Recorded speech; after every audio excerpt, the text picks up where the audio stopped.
સર્વ લોકોને રામ રામ જય શ્રી રામ. હું છું આપનો બિરજુ મકવાણા. આજે આપણે વાત કરવાની છે, જો તમને સળેખમ થઈ ગયું છે, રાઈટ, ગળામાં કફ ખખડ્યા જ કરે છે, છાતીમાં કફ ખખડ્યા જ કરે છે, તો એમના માટે શું કરવું, મસ્ત મજાની ટિપ્સ દેવાનો છું.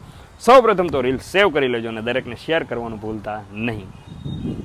જો તમને સળેખમ થઈ ગયું છે તો તમારે શું કરવાનું છે, આદું લેવાનું છે, એમનો રસ કાઢવાનો છે, ત્યારબાદ ડુંગળી લેવાની છે અને એમનો રસ કાઢવાનો છે. આદું અને ડુંગળીનો રસ કાઢી તેમની અંદર તમારે 1 ચમચી મધ નાખવાનું છે. આ ત્રણેય વસ્તુનું યોગ્ય મિશ્રણ કરી અને જે 3 ચમચી તૈયાર થશે, 1 ચમચી આદુનો રસ, 1 ચમચી ડુંગળીનો રસ અને 1 ચમચી મધનો રસ, આ ત્રણેય વસ્તુ તમારે 3 ચમચી તૈયાર થશે. તે તમારે સવાર, બપોર અને સાંજ 1-1 ચમચી પી લેવાની છે. બની શકે તો તાજું જ આ વસ્તુ કરજો, નહીં તો ડુંગળી હોવાને લીધે તમને એમનો સ્વાદ ભાવશે નહીં, રાઈટ. બીજી છે હળદરની ગોળી બનાવવી. હળદરની ગોળીથી પણ ખૂબ સારું રિઝલ્ટ મળે છે.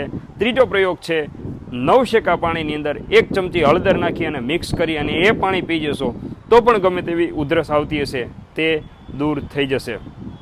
તો આવી અવનવી ટિપ્સ માટે અમારી ચેનલને ફોલો કરો. સ્વસ્થ રહો, ખુશ રહો, હંમેશા હસતા રહો અને ઘરમાં એક ગાય રાખો. એ જ વિનંતી સાથે જય હિન્દ, જય ભારત.